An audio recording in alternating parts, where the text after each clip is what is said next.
अच्छा जी, अब हम लोग ये करते हैं कि ये जो अभी हम लोगों ने ये कहा था कि वन बाय वन हम लोग जो है वो Q1 के एलिमेंट को रीड करेंगे और उसको जो है वो Q2 के अंदर पुश करवा देंगे। तो अभी हम लोग इसको जो है वो कोड करने की कोशिश करते हैं। तो हमारे पास क्या होगा, वॉइड ऑपरेटर इक्वल टू और इसके अंदर const Q T ampersand source. ठीक है, तो ये होता क्या है हमारे पास कि फर्ज करें अगर हम लोग इस फंक्शन को कॉल कर रहे हैं Q two is equal to Q1, right. फर्ज करें अगर हम लोग ये फंक्शन कॉल कर रहे हैं तो Q1 would become the source object, ठीक है, जिसकी वैल्यूज हम लोग कॉपी करेंगे Q2 के अंदर। And Q2 would okay, we can call the functions of Q2 directly without writing the object name। ठीक है, तो बेसिकली होगा क्या कि जब हम लोग Q2 is equal to Q1 करेंगे तो कुछ इस तरह का फंक्शन होगा। Q जो कंपाइलर है वो कुछ इस तरह का कर रहा होगा कि ऑपरेटर इक्वल टू का फंक्शन कॉल करेगा Q2 के लिए, ठीक है, और इसके अंदर पास क्या करेगा Q1। अब Q1 जो है एज कांस्टेंट बाय रेफरेंस पास हो रही है ऑब्जेक्ट, तो वो हम लोगों ने रिसीव कर ली सोर्स के अंदर।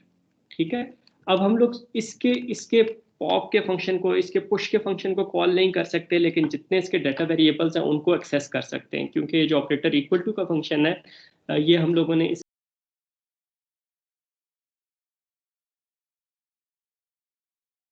लोग जो सोर्स क्यू है उसकी फर्स्ट नोड का एड्रेस उठाते हैं। ठीक है, तो हम लोग दो टेम्परेरी पॉइंटर्स ले लेते हैं। एक हम लोग टेम्परेरी फ्रंट ले लेते हैं, ठीक है, और दूसरा हम लोग पॉइंटर ले लेते हैं न्यू मेमोरी के लिए, एक टेम्परेरी पॉइंटर ले लेते हैं। अब आइडिया हमारे पास ये है कि सोर्स से वन बाय वन हम लोग वैल्यूज रीड करेंगे। अब रीड तो हम लोग पॉप और फ्रंट के फंक्शंस के थ्रू भी कर सकते हैं, लेकिन अब क्योंकि ये यहाँ पे हम लोगों ने एज अ कांस्टेंट रिसीव किया है तो हम लोग इसका पॉप का और फ्रंट का फंक्शन कॉल नहीं कर सकते। लेट्स ट्राई इट कि अगर हम लोग यहाँ पे सोर्स डॉट पॉप का फंक्शन कॉल करते हैं तो हमारे पास क्या मसला आता है।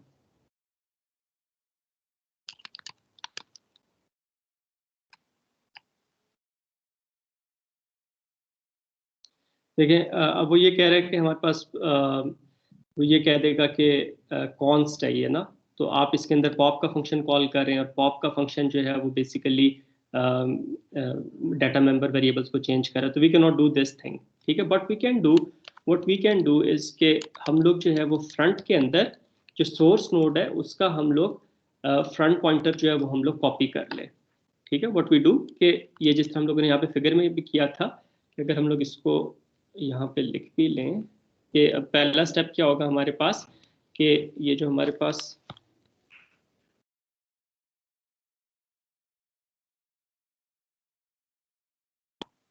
Q1 की जो हमारे पास फ्रंट नोड है उसका एड्रेस हम लोगों ने टेम्परेरी फ्रंट के अंदर जो है वो कॉपी कर लिया।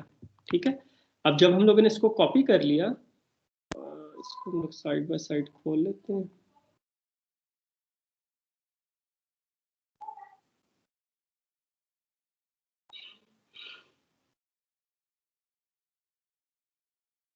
ठीक है, तो बेसिकली हम लोगों ने क्या किया कि ये टेम्परेरी फ्रंट के अंदर जो सोर्स क्यू है उसके फर्स्ट नोड का एड्रेस जो है कॉपी कर लिया।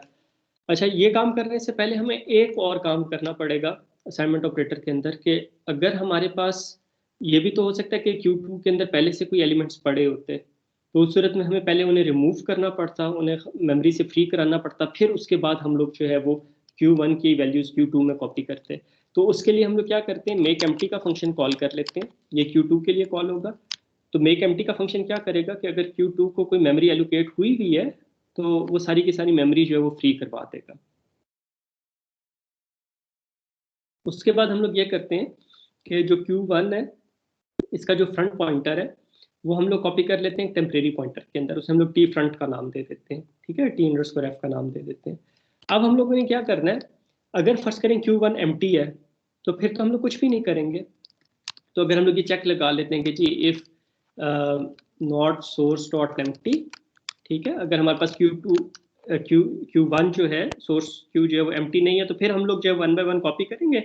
अगर वो एम्प्टी है तो फिर तो हमें कुछ भी करने की जरूरत नहीं, हम लोग सीधा सीधा इस लूप से बाहर आ जाएंगे और Q1 भी एम्प्टी होगी, Q2 भी एम्प्टी हो जाएगी। तो ये तो हमारे पास सीधा सीधा सा काम है। लेकिन अगर हमारे पास Q1 के अंदर डाटा पड़ा हुआ है, एक नोट पड़ी हुई है या एक से ज़्यादा नोट्स पड़ी हुई हैं, तो फिर हम लोग क्या करेंगे कि 1 बाय 1 जो है वो TF के थ्रू हम लोग उसको रीड करेंगे 1 बाय 1, ठीक है। और उसकी वैल्यूज जो है वो फिर 1 बाय 1 Q2 के अंदर जो वो पुश करवा देंगे। तो हम लोग रीड कैसे करेंगे? जिसने अभी तक आंसर ना किया हो वो बताए कि अब ये Q1 की फर्स्ट नोट का डाटा रीड करना है, अभी पॉइंटर्स की ये सिचुएशन है, तो हम लोग कैसे रीड करेंगे?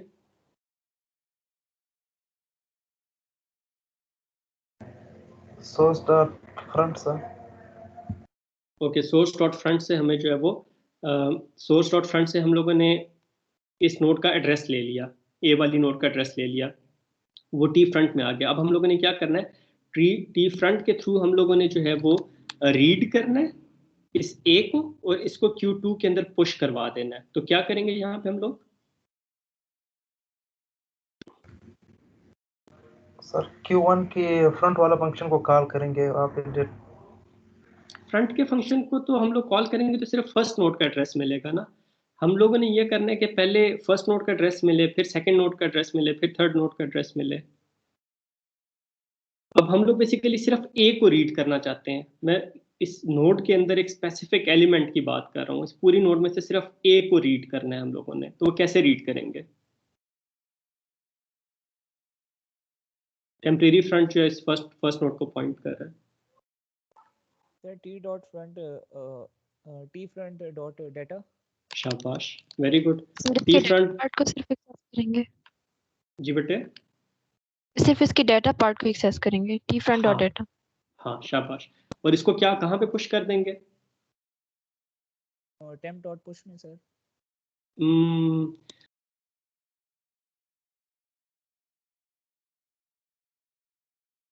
ये जो मेमोरी एलोकेट करनी है वो हम लोग पुश के फंक्शन के थ्रू कराएंगे। तो ये डाटा हम लोग कहाँ पे पुश करा देंगे? Q2 में। Q2 में। तो ये हम लोगों ने कहा था कि Q2 के जो हमारे पास फंक्शंस हैं वो हम लोग डायरेक्टली कॉल कर सकते हैं। तो यहाँ पे अगर हम लोग ये कहते हैं पुश टी फ्रंट और डाटा, तो इनफैक्ट Q2 डॉट पुश हो रहा होगा, क्योंकि ऑब्जेक्ट के अंदर है ना, इस Q2 के कोड के अंदर आए हुए हैं, उसके ऑब्जेक्ट के कोड के अंदर आए हुए हैं, उसकी क्लास के अंदर आए हुए हैं। तो जब पुश करेंगे तो बेसिकली Q2 के लिए फंक्शन कॉल होगा। तो हम लोगों ने क्या किया कि Q1 की फर्स्ट नोड का डाटा पार्ट रीड किया, उससे हम लोगों ने कहाँ में पुश करा दिया? Q2 के अंदर पुश करा दिया। इससे क्या हुआ, Q2 ने मेमोरी एलोकेट की उसके पुश के फंक्शन,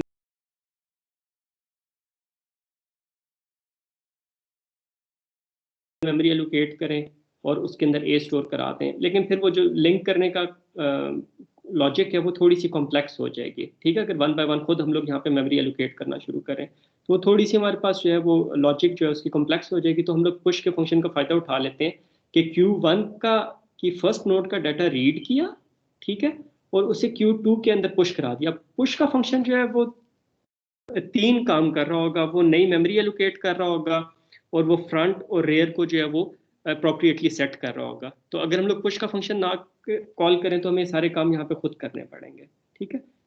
फिर अब अगला काम क्या करना है हम लोगों ने? सर हमने नेक्स्ट नोड को रीड करना है, उसके लिए जो टी फ्रंट है ना, तो T front is equal to T front dot next, ताकि हम नेक्स्ट नोड तक जा सकें। शाबाश, वेरी गुड। तो हम लोगों ने क्या करना है कि टेम्परेरी फ्रंट को जो है वो आगे मूव करा देना है। तो हम लोग क्या करेंगे, T underscore front is equal to T underscore front dot next. अब आप देखो कि जो टेम्परेरी फ्रंट है अब वो बी को पॉइंट करना शुरू हो गया है। अब जब लूप के शुरू में आएंगे, इनफैक्ट यहाँ पे सोर्स डॉट एम्प्टी नहीं लिखेंगे, यहाँ पे हम लोग ये लिखेंगे कि जब तक हमारे पास टेम्परेरी फ्रंट जो है वो हमारे पास नल नहीं हो जाता, ठीक है। क्योंकि अगर हम लोग यहाँ पे लिख लेते हैं नॉट एम्प्टी और सोर्स क्यू में एक भी एलिमेंट पड़ा हुआ है तो ये इनफाइनाइट लूप बन जाएगी। तो हम लोगों ने ये देखना है कि जब तक टी फ्रंट नल नहीं हो जाता हम लोग क्या करेंगे, उसके अंदर जो डाटा वैल्यू पड़ी हुई है उसको रीड करेंगे और उसको डेस्टिनेशन क्यू के अंदर जो पुश करवा देंगे, फिर टी फ्रंट को आगे मूव कर देंगे। अब जब लूप के शुरू में आएंगे देखेंगे कि टी फ्रंट हमारे पास नल है नहीं, उसके अंदर बी वाली नोड का एड्रेस है।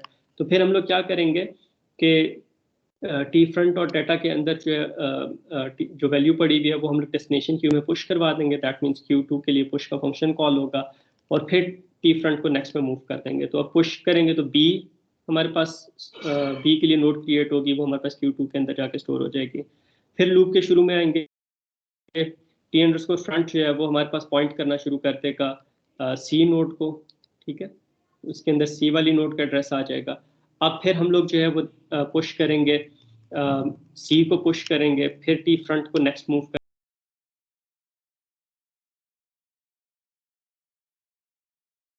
है, इसके अंदर हमारे पास जो है वो नल आ जाएगा, ठीक है। तो जब टी फ्रंट के अंदर नल आएगा हमारे पास ये वाइल लूप की कंडीशन फॉल्स होगी, इस वाइल लूप से बाहर आएंगे और हमारे पास ये जो Q2 है इसके लिए मेमोरी एलोकेट हो चुकी होगी। ठीक है बेटे, यहाँ तक कोई क्वेश्चन हो, कोई चीज़ समझ ना आई हो?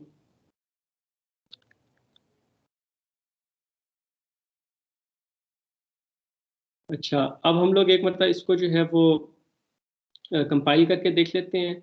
क्लाइंट कोड के अंदर हम लोगों ने पहले ये देखा था, इसको जब कंपाइल किया था तो हमारे पास जब Q2 = Q किया था, फिर Q2 को जब हम लोगों ने जो है वो एम्प्टी कराया था और फिर Q1 को जब एम्प्टी करवाया था तो हमारे पास जो है वो प्रॉब्लम्स आ गई थी, प्रोग्राम क्रैश कर गया था। तो यहाँ पे हम लोग ये कह देते हैं val = Q2.front, ठीक है, और फिर cout।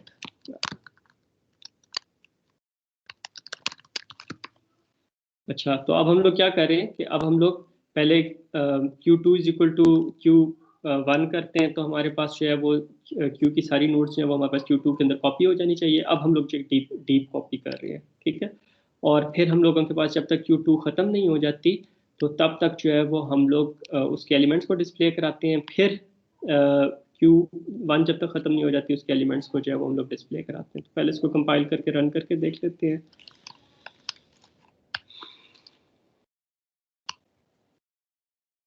देखो, पहले Q2 के एलिमेंट्स डिस्प्ले हो गए, फिर हमारे पास Q1 के एलिमेंट्स डिस्प्ले हो गए। यही कोड जब हम लोगों ने पहले शैलो कॉपी के साथ रन किया था तो हमारा प्रोग्राम क्रैश कर गया था। अब हम लोग क्या करते हैं, एक मतलब इसको जो है वो डीबग करके देख लेते हैं।